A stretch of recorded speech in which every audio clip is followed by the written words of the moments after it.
In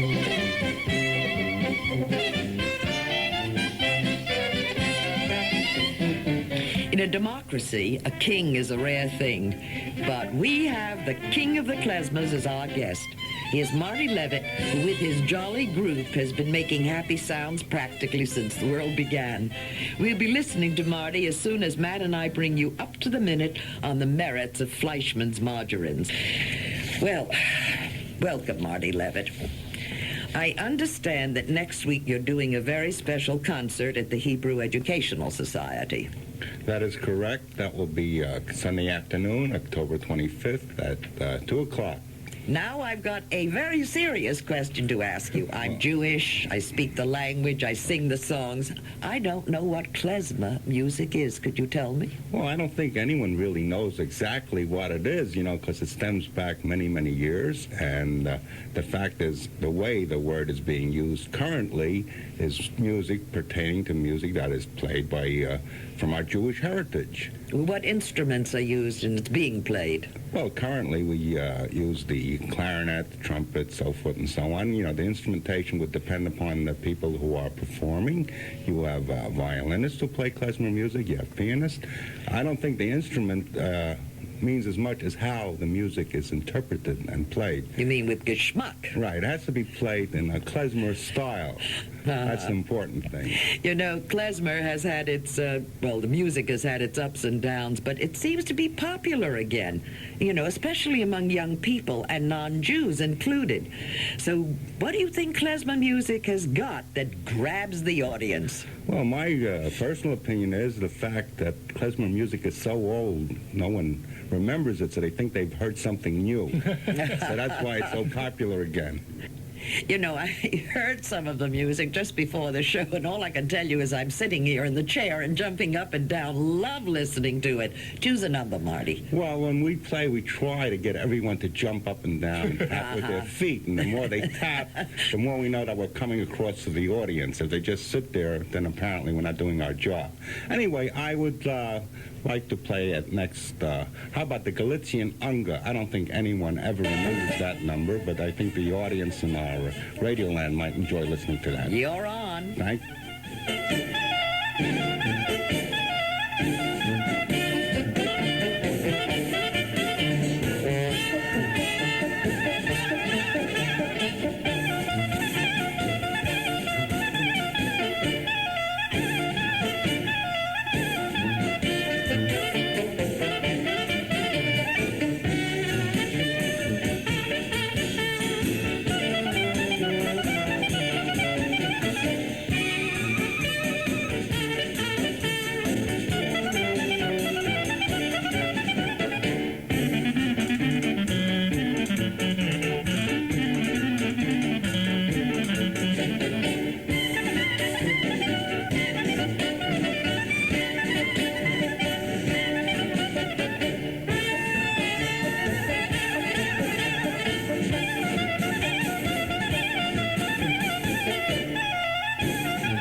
Talking to Marty Levitt about klezmer music, and we shall be back as soon as we tell you the joy of Fleischmann's margarines. New York Jewish mothers love the fact that there's a table spread that they can serve with meat as well as with dairy meals. OU certified kosher Ann Parva Fleischmann sweet unsalted margarine is made from 100% corn oil with absolutely no cholesterol. It seems interesting that you've chosen this form of music. Why not Dixieland? Why not just plain jazz? How did you happen to start with klezmer music? It's a very interesting story. See, my father was a professional musician, so was my grandfather.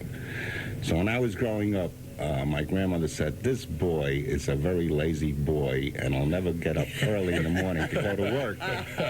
So she told my father, if you don't teach him how to play, da vax da bum.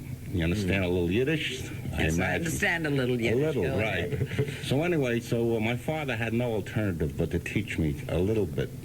So therefore, at that time, Jewish music was in vogue. So he said, I'll teach you how to play Jewish music. But I said, oh, Dad, I want to play like Benny Goodman. And Artie Shaw says, that's not for you. You'll play like Dave Terrace and some other great klezmers that were around and at that time. And that's how I learned Jewish music. In other words, you were lazy, you couldn't get up in the morning, so they got you a job where you could play bar mitzvahs and weddings, etc. And plus free food and free liquor. Plus, that's very, very important. Right. How many people are in your group? We generally perform with 8 people, you know. But besides playing at the concert, I will be telling stories about klezmers, real live klezmers from years ago. And well, tell me one. I'd love to hear one. Well, there's so many. First of all, are you aware that the klezmers had their own language? No. For important words? No, I didn't. The klezmer never like said... what, for example? Money. Money is a very important word. See, oh, I'm impressed. Yes, right? indeed. It still is important. We have the problems with the monetary funds. Banks go out of business. Now, the thing is, when they spoke about money, they never used the word money or geld in Yiddish. They had a secret word, so when they had to get paid for the performance, the person who was paying them wasn't aware of what they were talking about. Now, should I give that secret out here? Or wait till the concert? Like, no, you can't. It's not a magician society. Give it I don't know. I just feel if I let everything out on the air, the people might not show up. No, come on. Listen, I'm begging. I really am very interested. What is that strange, wonderful word? I'll whisper it. Good, whisper it. Okay. Money was called bosh. Bosh. Where does that come from? Why? Don't ask me. I don't know. But the klezmers never said money. They said bosh. What else did they say? We could do a dictionary book. It would be fascinating. Well, suppose liquor was another important word. Yes. How did they refer to that? Liquor was called arge. Arge. Now, if there's anyone in the audience that knows where these words stem from, I'd like to know myself, you know, because I was brought up in that, and I learned arja and bosh before I learned the word money and liquor. Before you learned daddy and mommy? Right, because I learned one thing. That takes you back. When you went to work, you had to get bosh, and you had to drink a little arja. Otherwise, it didn't pay to leave the house. Well, Marty, you're not leaving until we hear a little more music. It'll be my pleasure to play for you in Odessa. Thank you.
excited. Where and when is the concert next week? Well, the concert will be this Sunday, October 25th at 2 p.m. at the Hebrew Educational Society in Brooklyn at 9502 Seaview Avenue. That's exit 13 off the Belt Parkway.